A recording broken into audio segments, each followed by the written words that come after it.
welcome to the garden. Today is go time. I've got seeds to plant, seedlings to water, a compost to empty, and a whole bunch of other stuff to do out in the garden. These are just some old roses. I've heard that these can be propagated from stem cuttings. So I thought I'd just try it out and stick them in the compost and see what happens. If we can even get one of these to root, we might be able to grow yellow roses in the garden. We're set to get 2 full days of rain and then a beautiful stretch of weather. So I want to get out there and prep the garden for spring.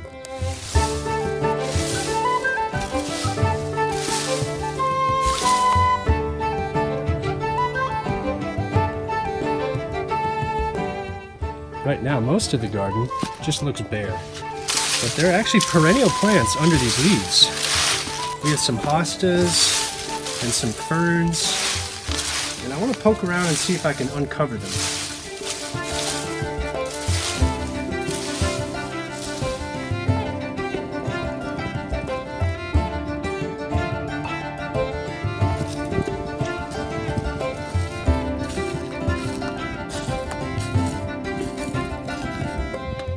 These are some peas that I'm soaking, and you can tell they really plump back up.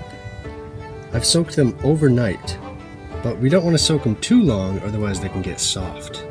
But I soak them like this just to give them a little head start. Otherwise they have to rehydrate themselves in the soil, and it can take a couple more days. Start by removing last year's debris and leaf litter. Then a quick fluff of the topsoil, make it really easy to plant our peas. But now I like to take my gloves off and get my hands dirty. For a pot this size, I think I can maybe squeeze in 5 or 6 pea plants. I'm gonna try something fun. I'm gonna use my hand like this, see if I can dig all the holes at once. That's actually not bad. Now look at how plump our peas are. Wow, they just look incredible.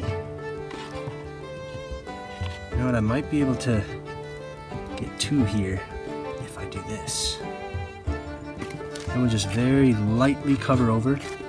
There we go. So that's one done. This one's actually a little bit crooked. So before I plant it, I want to take a look underneath and just shift the soil around a little bit. Right like that, until it's level.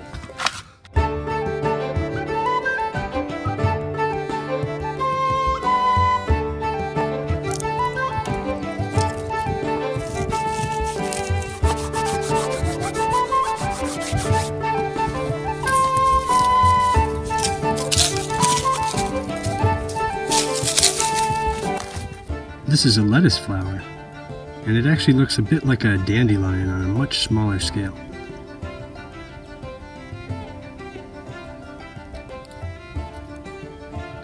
There are the seeds. There's a whole bunch more in here too.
This half of the compost is probably finished.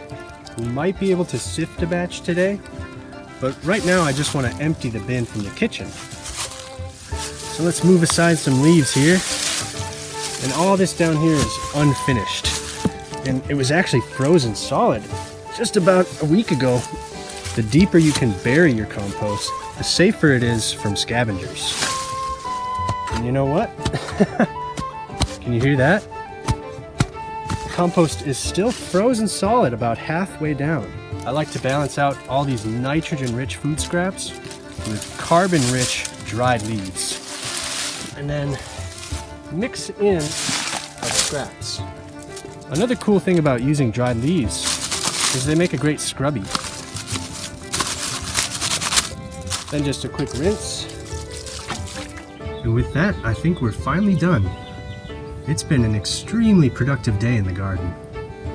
Thank you so much for joining me out in the garden today, and I hope to see you next time.